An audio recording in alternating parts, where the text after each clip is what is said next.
A lot of questions that we're asking well right now, like we're very curious, like, or at least focusing on. I don't know if we're asking the questions well.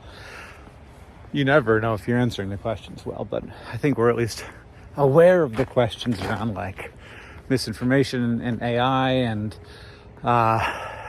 democracy. We're aware of them. It's a big question I have right now with regards to the internet and society, and I don't know that we're quite asking, regardless of whether we're asking it well, is what does it look like for this? Like, is it a good thing or a bad thing for the sort of health and well-being of culture and humanity for us to move away from super centralized platforms? So you have, we still have and are going to have these big things, Facebook and Twitter and Instagram and TikTok and YouTube.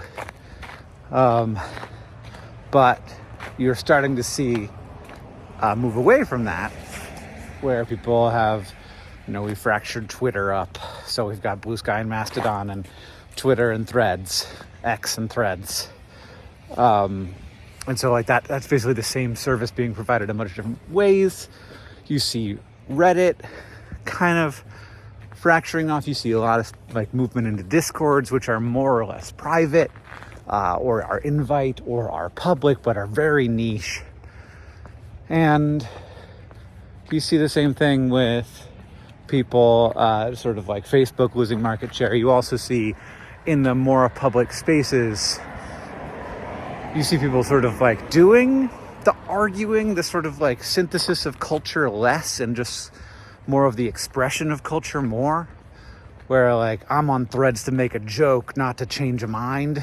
Or that might not be the case for Threads and X, but which I'm starting to call Twitter X when I'm thinking about the thing that I don't use, like it's culture I think of increasingly as X, whereas it's the way when I'm on it, when I'm using it, I think of it as Twitter, which isn't a thoughtful distinction.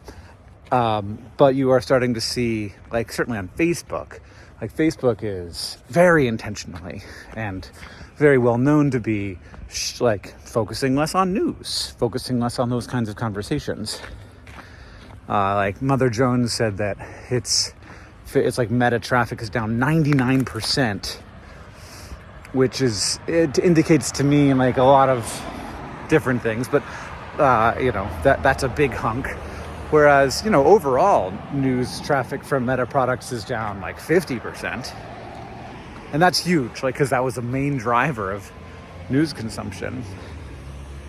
You also have Truth Social, which I did not even add to my list of things. So like that's a perfect example of like a niching down. So there's sort of two questions here. There are two like versions of a future. There's like the bad version where like allowing things to niche means like the places where the Nazis are, where like the worst discussions are happening, are more like they're there and they're ready to take those people in and to create opportunities for them to organize, to talk each other up, to learn from each other, and to spread their ideology. And then there's the version where if fringe ideas exist in fringe spaces, that's a positive outcome. So like, yes, they can go and organize in silence somewhere. They'll be out there and we won't know that they're there. We won't know that they're doing. And that's bad because we can't like keep an eye on them. And so like there's definitely a bad there. And then there's the good of like, if these things exist in fringe spaces, they feel more fringe. If the sort of like perspectives that the world is ending because of, it's almost, is it good or bad for us to exist in separate social spaces? Which is, to be clear, how America and everything worked for the majority of like life. Or, like the history of humans. Is that everything was very niched down, and like, you know, you had your community, and so you were surrounded by people who kind of looked like you and believed the kinds of same things as you. And I like that worked, you know. I don't think it was great. Like, I think it's good to be able to hear from other people and connect with them. That's definitely a positive thing. But like, we thought that was when the internet was first happening, we thought that was going to be like such an unbridled good that we'd just be able to talk to everybody and hear from everybody and empathize with everybody. And then it just wasn't, right? Because like, ultimately the incentives for the platforms were to deliver stuff that was really engaging to you. And that meant the sort of most outrageous stuff oftentimes, regardless of its authenticity or truthfulness. But now I hear people sort of saying like this fracturing is like a doomsday thing as well. That like allowing a space for folks to have, you know, this sort of unbridled connection in private is really bad for society. But I think that we should be open to the reality that's just in the way that it turned out that there were some really bad parts to the very open, centralized, many-to-many conversation. And there were good parts. There will be good parts to the fracture. And there will be bad parts. Like for me, I feel like it's bad in a lot of ways. Like for me specifically, it's harder to reach people in my audience, harder to do stuff. Like Twitter was so instrumental in the work that we did to pressure companies to lower the cost of TB tests and drugs. And as that power diminishes, the power to do stuff like that diminishes. But I think that there are ways to think about that and act, like take action to replace things like that. But you're never going to have a bunch of media people and Danaher executives all in one place. Like, they're not going to be in our little private space, right? But I think that there's also like a chance that there's going to be good parts to this. That having fringe ideas exist in fringe spaces is how it's always been, and that was better.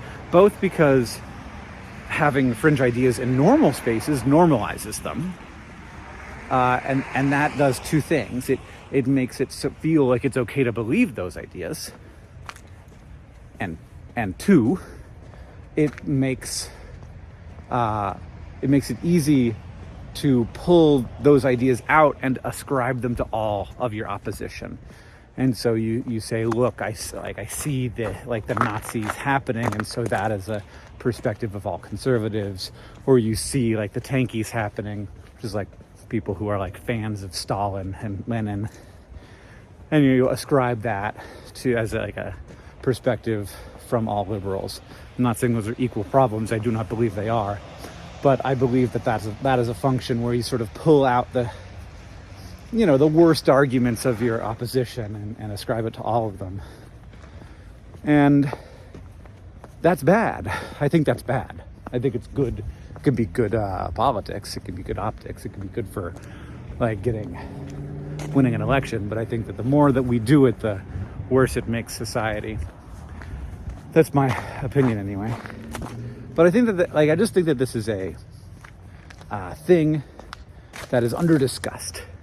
Like, what is the fractioning up of media into smaller spaces, whether that's Telegram channels or group chats or Discords or smaller subreddits or lots of different versions of the same product, like we're having with small form many-to-many text in the Twitter fracture. Like, good or bad, like, I think that you can make the argument both ways, but like, what does it mean? I don't think we're thinking about it enough. And I think that it could mean a lot of different things. What will it enable? So that's my little 9-minute walk in the not too cold Montana. It's warming up. I actually consider this for wintertime to be, we will say, wow, it's warm out when it's above 30. So that's weird. That's not how I used to think about things. I was in Los Angeles and Arizona, and people kept apologizing for the weather. And I was like, I just left -40, y'all. I don't care if it's raining.